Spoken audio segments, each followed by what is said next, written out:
C'est un passionné de Radio Côte d'Ivoire. Une radio qui a bercé son enfance et sa jeunesse.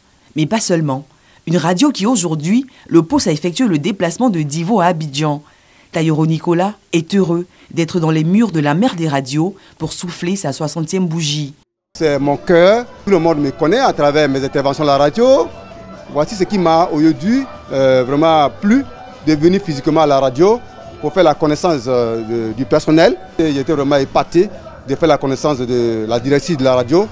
Comme Nicolas, Kwame Eugène a voulu lui aussi revivre des moments de souvenirs. En son temps, il y avait le bal de samedi soir. Bien que ça se passait à la maison, mais on organisait notre petite famille. Nous, on n'allait pas en boîte, mais on faisait en sorte que le bal de samedi soir soit pour nous un élément d'animation et de réjouissance.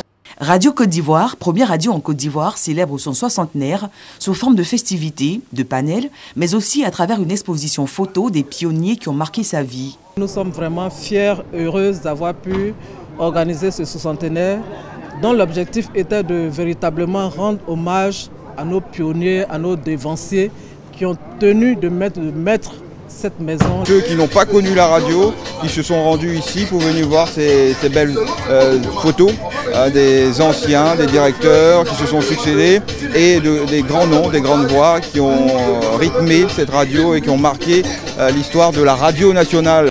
L'occasion est bonne pour le personnel de la radio numéro 1 sur l'info Le Sport d'éclairer la lanterne des visiteurs sur la mutation technologique de sa création à ce jour. Le directeur général de la RTI, Fosseni Dambélé, a effectué une visite dans les locaux de Radio Côte d'Ivoire pour vivre ces instants, mais aussi encourager l'ensemble du personnel. Je voudrais profiter de cette circonstance pour remercier et féliciter tous les agents de Radio Côte d'Ivoire. Remercier également tous les agents du groupe RTI qui se sont impliqués à fond pour donner cette belle cérémonie. Il a également donné sa vision pour une radio Côte d'Ivoire moderne à l'ère du numérique. On a l'ère du numérique, de la radio filmée et tout le dispositif digital que nous avons va faire une place de choix à Radio Côte d'Ivoire, des applications nouvelles pour permettre aux auditeurs d'ici et d'ailleurs de pouvoir accéder avec beaucoup plus de facilité, avec beaucoup plus de fonctionnalité au programme de Radio Côte d'Ivoire. Et également avec la radio filmée permettre aux belles productions d'être connues également sur les chaînes de nos télés. Démarré le mardi 26 octobre dernier, les festivités marquant les 60 ans de Radio Côte d'Ivoire s'achèveront le samedi 30 octobre 2021.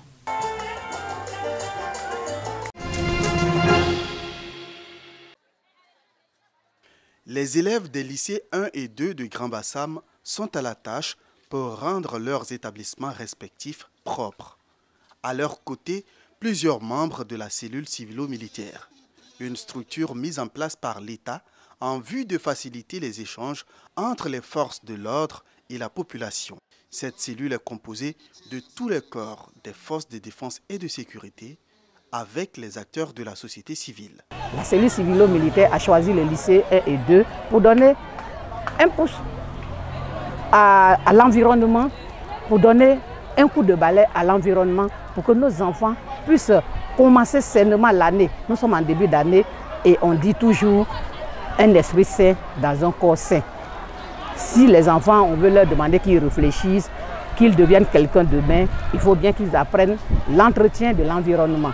La secrétaire générale de la préfecture, Ida Kamara, représentant Madame le préfet du département de Grand-Bassam, a salué l'initiative et encouragé les acteurs du système éducatif à maintenir le cap. L'opération de ce matin, je la vois comme une exhortation aux élèves, aux chefs d'établissement, au corps enseignant, à tout le monde, pour rendre ce lycée qui, chaque fois qu'on vient ici, on ne voit que des ordures à terre, que ce soit une exhortation pour la propreté, pour la salubrité pour les élèves.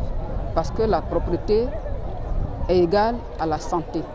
Et nos élèves doivent être en bonne santé pour avoir les meilleurs résultats.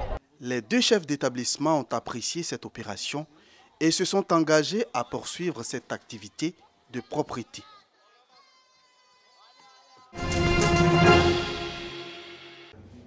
Responsable et membre de la commission régionale de l'Observatoire de la solidarité et de la cohésion sociale du Tonkui, réunis à la direction régionale.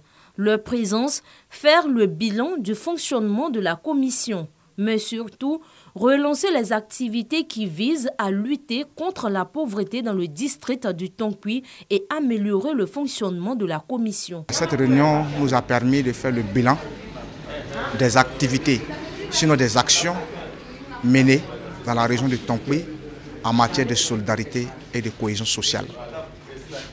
Ça a été vraiment une activité très enrichissante. Les participants ont tenu à exprimer leur gratitude à la commission régionale de l'Observatoire de la solidarité et de la cohésion sociale du Tonkui, non sans saluer le ministère de tutelle. Nous disons grand merci au ministère de la solidarité pour tout ce que ce ministère a fait pour nous dans la région du Tonkui. Nous sommes très satisfaits des résultats qu'on a pu produire ensemble grâce aux efforts des uns et des autres. Mais néanmoins, on a des suggestions plus ou moins à faire afin de nous rendre encore plus dynamiques.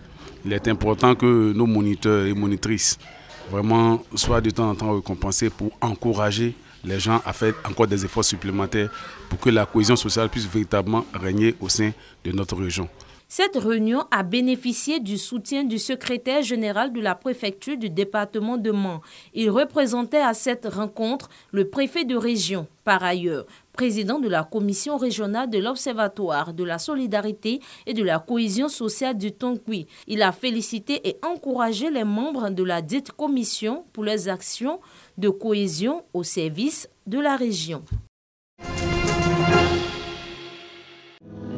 Comment réaliser un monde de paix durable, harmonieux et de coexistence pacifique? Pour trouver une réponse à cette question, le Think Tank 2022 a vu le jour avant d'être lancé le 9 mai dernier à Séoul, en Corée du Sud.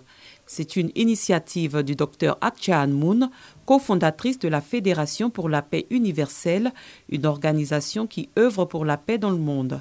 La plateforme Think Tank 2022 réunit plus de 2000 experts du monde. Elle vise à élaborer une stratégie de paix, notamment sur la péninsule coréenne d'ici à la fin 2022.